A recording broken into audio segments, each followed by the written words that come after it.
Bonjour à tous, j'espère que vous allez bien. Aujourd'hui, on va parler un petit peu des écritures d'inventaire et particulièrement donc des charges constatées d'avance, des produits constatés d'avance, des factures non parvenues et des factures à établir. Donc, en comptabilité, c'est un sujet qui revient fréquemment. Comme je viens de le dire, ce sont tout simplement des écritures d'inventaire. Pour rappel, une écriture d'inventaire, c'est ce qu'on passe à la clôture d'un exercice comptable, en général au 31-12. Mais attention, il y a certaines sociétés qui présentent des reportings mensuels et donc qui établissent des comptes de résultats et des bilans mensuellement ou alors trimestriellement. Et donc dans ces cas-là, on passera également des écritures d'inventaire chaque mois ou chaque trimestre. Donc c'est un sujet essentiel à maîtriser en comptabilité. En termes d'examen, c'est un sujet qui revient tous les ans dans l'introduction à la comptabilité du DCG et ça fait également partie du programme du BTSCG. Donc c'est important de maîtriser ces sujets-là. Aujourd'hui, on va traiter ces 4 points et on va commencer par la charge constatée d'avance. Alors, déjà, une charge constatée d'avance, c'est quoi? Petite pause pour vous dire que vous avez déjà tout ce qu'il vous faut sur mon site internet. Vous avez déjà tous les cours de comptabilité que je sors sur YouTube, sur TikTok et sur Instagram, synthétisés avec des fiches qui sont disponibles sur mon site internet. Vous pouvez le trouver tout simplement dans toutes les descriptions de mes vidéos ou dans chaque bio de n'importe lequel de mes profils sur YouTube, TikTok, Instagram ou sur Twitter. Donc n'hésitez pas à y faire un tour. Donc vous avez pour le moment les fiches d'intro à la compta et les fiches d'introduction au droit. Donc faites-y un tour, c'est mis à jour régulièrement. Je vais très prochainement poster les fiches de finance du DCG. Et donc je vous explique dans chacune de mes fiches comment moi j'ai pu valider l'épreuve, qu'est-ce que j'ai fait et ce que je conseille de faire. Donc si ça vous intéresse, n'hésitez pas à y faire un tour. J'ai beaucoup travaillé sur ces fiches et vraiment j'essaie de transmettre ma méthodologie personnelle, comment j'ai fait pour moi réussir, sachant que j'ai jamais été une énorme tête à l'école, comment j'ai pu valider un DSCG. Voilà, sur ce, je vous dis très bonne vidéo et sur ce, je vous dis très bonne vidéo et surtout n'oubliez pas de vous abonner à la chaîne YouTube. Déjà, on l'a vu, c'est une écriture d'inventaire, donc elle est à mettre en place à toutes les clôtures d'exercice comptable. Et donc ça correspond tout simplement à une charge qui est payée. Et donc ça correspond tout simplement à une charge qui est payée en N, donc dans l'exercice en cours, mais qui concerne l'exercice N plus 1. Dans le cadre d'une clôture mensuelle, c'est une charge par exemple qui va être payée en février, mais qui va concerner le mois de mars. Pour illustrer la charge constatée d'avance, on va prendre un exemple. Paiement le 1er juillet N de 20 000 euros pour les loyers de l'année N jusqu'au 30-06 N plus 1. Donc là, on voit bien très rapidement qu'on a un loyer qui concerne 6 mois en N et 6 mois en N plus 1. Donc juillet, août, septembre, octobre, novembre, décembre, ça fait 6 mois. Et pour l'année prochaine, janvier, février, mars, avril, mai et juin, ça fait également 6 mois. On a donc une charge qui concerne N et N plus 1. Et elle est donc répartie sur 2 exercices comptables. Et donc là, on va voir comment faire pour comptabiliser cette écriture. Alors déjà, dans un premier temps, je vais vous rappeler à quoi ressemble l'écriture de charge basique qu'on passe au 1er juillet N. Ensuite, on va constater la charge constatée d'avance au 31-12 N, donc à la clôture de l'exercice comptable. Et enfin, on va contrepasser l'écriture à l'ouverture de l'exercice suivant. Et donc tout ça, je vais vous l'expliquer.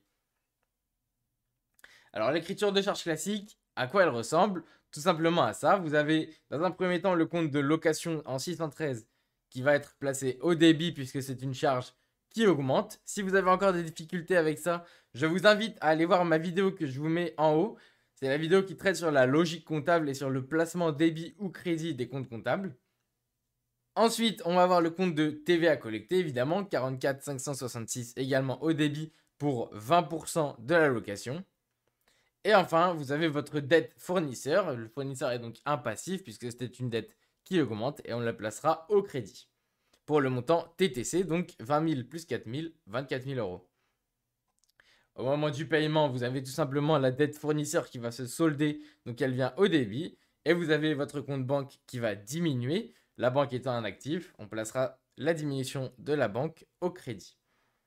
Et alors là, qu'est-ce qui s'est passé en fait dans cette écriture-là? On a affecté toute la charge en N alors qu'elle ne concerne que 6 mois de l'année actuelle. On a donc diminué l'actif, le compte de banque, par une charge qui n'est pas rattachée au bon exercice.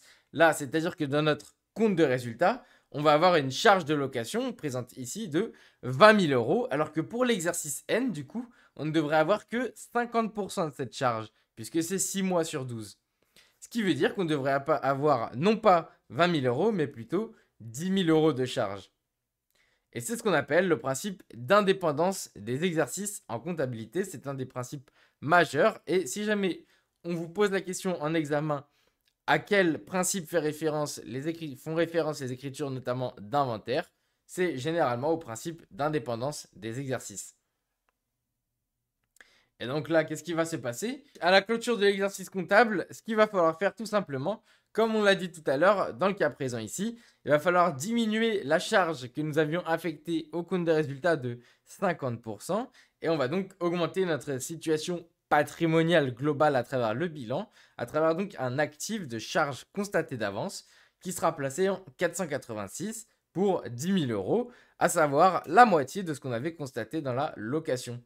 Alors attention, on récupère bien 50% du montant hors taxe et non pas du montant TTC, puisque nous avions effectivement payé la totalité de cette charge en N, et donc la TVA reste tout de même déductible sur l'exercice N, et donc même sur le mois du paiement de la location. On l'a dit, comment a été fait ce calcul? 10 000 euros est égal à 20 000, la charge hors taxe, que vous voyez ici, fois 6 sur 12 est égal à 10 000 euros.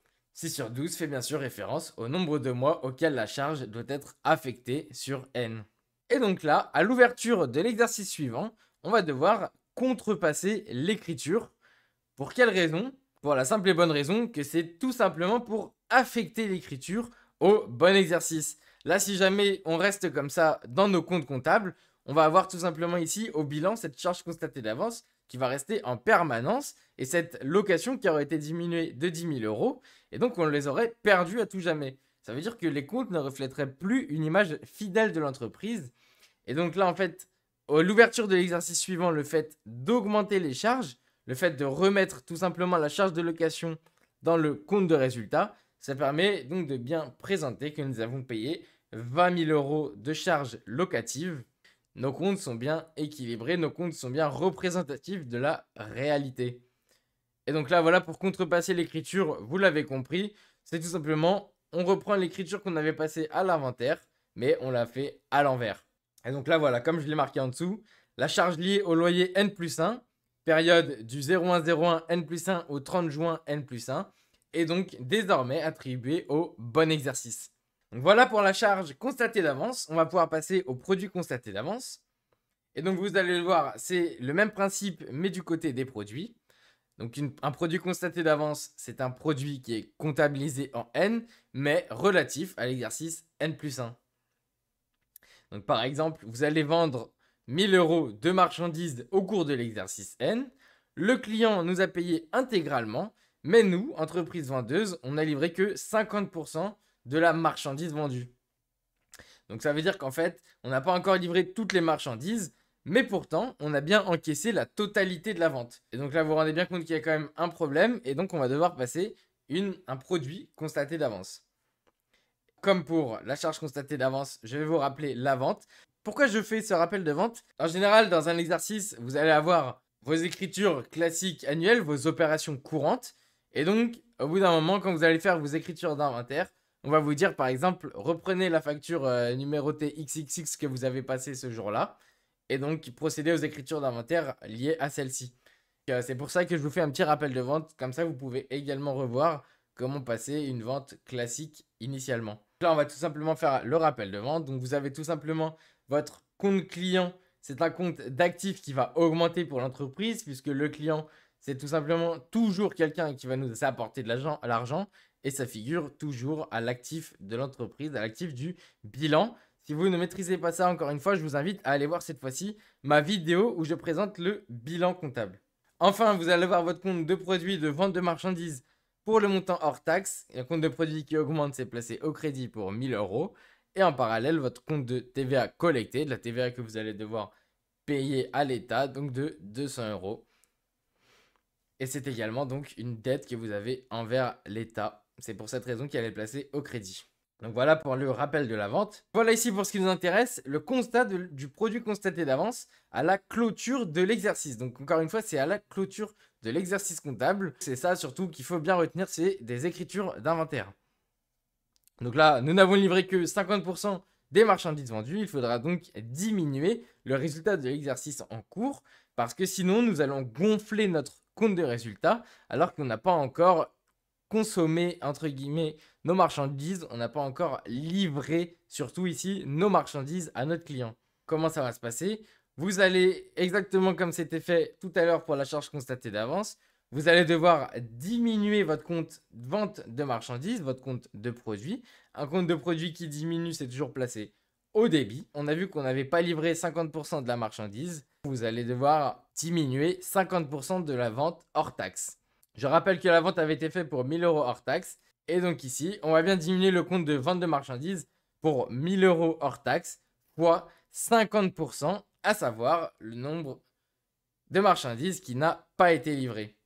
Et la contrepartie de cette annulation de vente, c'est tout simplement le compte de produits constaté d'avance, à savoir le compte 487.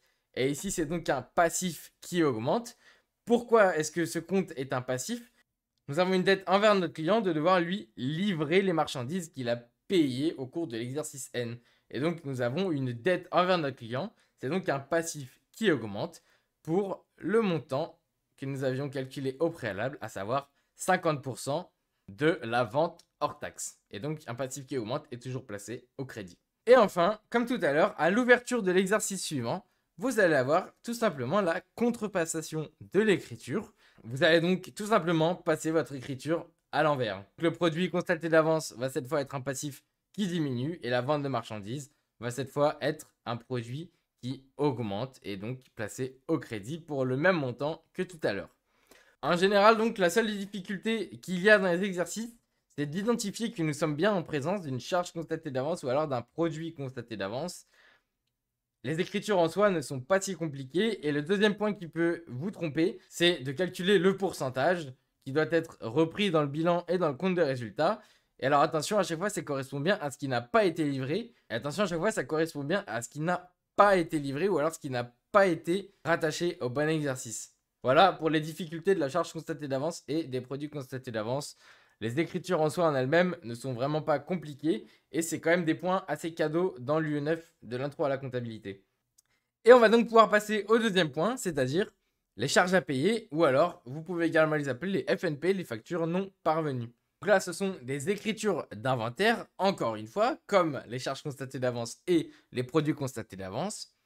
Donc, c'est-à-dire qu'elles sont mises en place uniquement à la clôture de l'exercice comptable. Qu'est-ce qu'une facture non parvenue? C'est tout simplement une facture qui a été envoyée par un fournisseur après la livraison d'un produit ou d'un service. Voilà, donc là, par exemple, une entreprise X commande des marchandises en décembre pour 3000 € hors taxe. Elles sont livrées le 29 décembre. À la date de clôture, 31 décembre, la facture n'est toujours pas parvenue.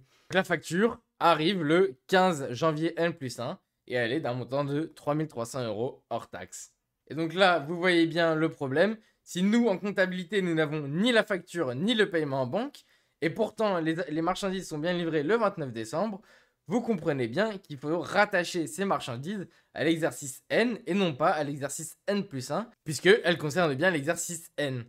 Et alors là, comment est-ce qu'on va faire? Vous allez voir, comme pour les charges constatées d'avance, c'est pas si compliqué. Alors, quelles sont les étapes à suivre pour l'enregistrement comptable d'une facture non parvenue? 1. Vous allez devoir déterminer que nous sommes bien dans le cas d'une FNP. Ça, je vous l'ai dit, c'est essentiel parce que sinon, vous pourriez vous confondre avec ce qu'on va voir plus tard, les factures à établir. 2. Procéder à la régularisation, à la clôture de l'exercice comptable. 3. Procéder à la contrepassation à l'ouverture du nouvel exercice. Même explication que pour les charges constatées d'avance et les produits constatés d'avance. Et 4. On va constater la facture au moment de la réception. 1. On va déterminer qu'on est bien dans une FNP. La commande est bien arrivée, cependant, nous n'avons pas reçu la facturation à la clôture de l'exercice. Il s'agit donc bien d'une FNP. Nous, comptables, comment est-ce qu'on fait pour avoir cette information? On va tout simplement demander à notre client, bonjour monsieur, est-ce que vous auriez des factures non parvenues à la clôture de l'exercice comptable? Et le client va vous dire oui ou non. Nous, après, en tant que comptable, on ne peut pas aller plus loin que ça. C'est au client d'être de bonne foi. En tout cas, pour ce qui concerne les exercices du DTG, vous serez toujours informé. En tout cas, vous avez l'énoncé avec toutes les informations nécessaires. Donc, aucun souci à ce niveau-là. Là, on a bien identifié qu'on était dans le cadre d'une facture non parvenue. Et donc là, ce qu'il va falloir faire, c'est tout simplement de procéder à la régularisation, à la clôture de l'exercice. Et en fait, ça signifie quoi? Nous n'avons ni facture, ni paiement en banque. On va donc devoir, déjà dans un premier temps, comptabiliser exactement comme si nous avions reçu une facture. On va donc utiliser un compte ici d'achat de marchandises, 607. C'est une charge qui augmente, c'est donc placé au débit, toujours pour le montant hors taxe, la charge. Et là, on va utiliser un compte de TVA à régulariser, ce qui veut dire que c'est de la TVA qu'on ne va pas pouvoir déduire pour le moment tant que nous ne sommes pas en présence de la facture. Ici, on va quand même la présenter dans notre bilan actif, puisque c'est de la TVA qu'on va normalement pouvoir récupérer le mois prochain, ou alors dans les mois à venir. Et donc, on utilisera un compte d'attente, entre guillemets, de TVA déductible, c'est-à-dire un compte de TVA régularisé, 44 586 ici, par exemple. Et donc, ça correspond à 20% des 3000. Et la contrepartie de tout ça, ce sera tout simplement un compte de fournisseur, un compte, entre guillemets, d'attente également de fournisseur. Ce n'est donc pas le 401, mais le 408.1. Et comme d'habitude, ce compte-là reste un compte de passif. De cette manière-là, notre compte des résultats, lui, est bien affecté des 3000 euros. Ce qui veut dire qu'il va bien diminuer notre résultat de l'exercice N. Nous, en comptabilité en tout cas, on est bon. On n'a plus rien à se reprocher. Ensuite, ce qui va se passer. À l'ouverture de l'exercice N+1, il va falloir tout simplement contrepasser l'écriture que nous avions passée à la clôture de l'exercice précédent. Pour ce faire, en fait, c'est très simple. Vous allez juste copier-coller votre écriture et passer les montants à l'envers. En comptabilité, on dit qu'on va extourner cette écriture. Donc là, vous avez le 408.1 qui vient au débit, le compte de fournisseur facture non parvenue au débit pour le montant TTC, le compte de TVA régularisé qui est soldé et le compte d'achat de marchandises. Et ça, c'est assez marrant, qui vient au crédit, qui vient donc diminuer les charges de votre exercice N+1. On peut s'apercevoir de quoi? Si vous n'avez que cette écriture-là dans votre compte de résultat, vous avez des achats de marchandises pour moins 3000 euros. Vous avez donc, entre guillemets, un résultat positif. Pourquoi? Comment est-ce possible? Eh bien, vous allez le voir, c'est l'étape 4. En fait, ça va tout simplement se régulariser au moment où vous allez recevoir la facture. On reçoit la facture. Si je reprends mon petit énoncé, on nous a dit que la facture arrive le 15/01 N+1 et d'un montant de 3300 euros hors taxe. Donc là, attention, nous on avait provisionné 3000 euros et là on a 3300 euros hors taxe. Donc on va voir, c'est tout simplement la même chose en fait, il n'y a rien qui change. Vous allez avoir votre compte d'achat de marchandises qui va augmenter de 3300 euros hors taxe. Votre compte de TVA déductible qui va augmenter de 3300 euros fois 20%. Et donc votre compte de fournisseur qui va augmenter, votre dette fournisseur qui va augmenter du TTC. Et donc là, en fait, notre compte de résultat N+1 va être impacté donc ici de 3300 euros moins les 3000 euros ici qui étaient au crédit. Ce qui veut dire qu'on aura tout simplement une charge en ce qui concerne cet achat de 300 euros supplémentaires. J'espère que pour ce point, c'est clair. Ça peut être un peu compliqué à comprendre au début, mais en fait, c'est le principe de l'extourne que nous passons ici. Cette extourne-là ne vise uniquement à diminuer la charge de N+1 qui sera comptabilisée, puisqu'elle ne concerne pas N+1, elle concerne bien N, et elle a déjà été comptabilisée ici, à la clôture de l'exercice précédent. Donc pour éviter d'avoir un doublon dans nos comptes, on doit passer cette extourne, puisque sinon ça veut dire que en N, nous aurions comptabilisé 3000 euros de charge sur cette facture, qui n'est pas encore parvenue, et en N+1, nous aurions comptabilisé encore en plus 3300 euros de charge sur cette facture qui est 7 fois parvenue, ce qui veut dire qu'au total, nous aurions comptabilisé 6300 euros d'achat de marchandises et non pas 3300 euros comme c'est le cas ici. Et donc là, notre compte de résultat de N+1 ne sera impacté en réalité que de 300 euros grâce à notre extourne qui avait été passée ici. Et donc voilà pour ce qui concerne les factures non parvenues.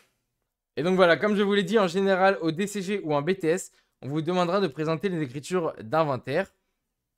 Et donc là, l'écriture d'inventaire, en l'occurrence, c'est uniquement celle-là. Après, on peut également vous demander de présenter l'écriture d'inventaire et la contrepassation. Et donc là, ce serait ces deux écritures-là. Le principal, c'est de comprendre à quoi servent ces écritures comptables et comment est-ce qu'elles impactent votre bilan et votre compte de résultat. Voilà pour ça. Et donc, dernier point pour clôturer cette vidéo, les produits à recevoir et les factures à établir. Et donc là, la même chose, vous allez voir que c'est pareil que pour la FNP, mais cette fois pour les produits. Alors la FAE, facture à établir, sont des écritures d'inventaire, c'est-à-dire qu'elles sont mises en place uniquement à la clôture d'un exercice comptable. Ça, on le répète depuis tout à l'heure. Qu'est-ce qu'une facture à établir?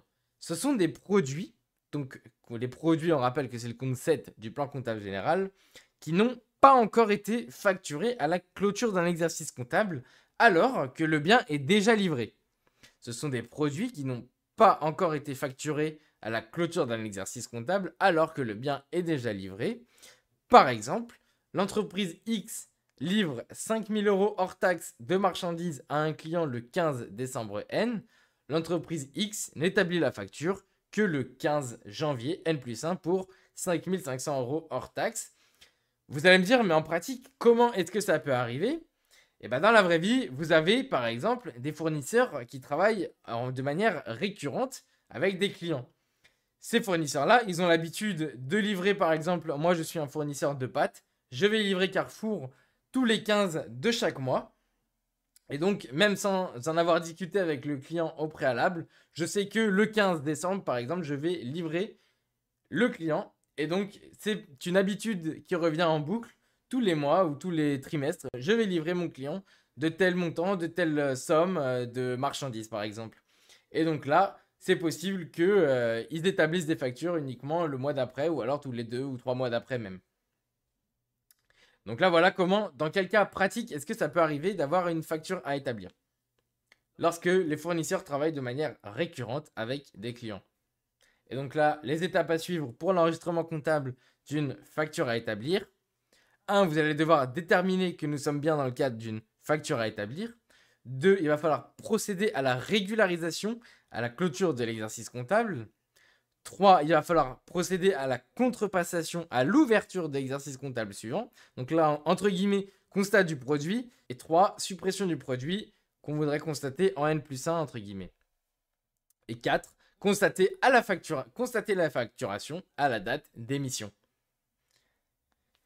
1. Donc, on va déterminer qu'on est bien dans le cadre d'une FAE. Ici, on a vendu un produit, mais la facture n'est pas encore envoyée à la clôture de l'exercice comptable. Il s'agit bien d'une FAE.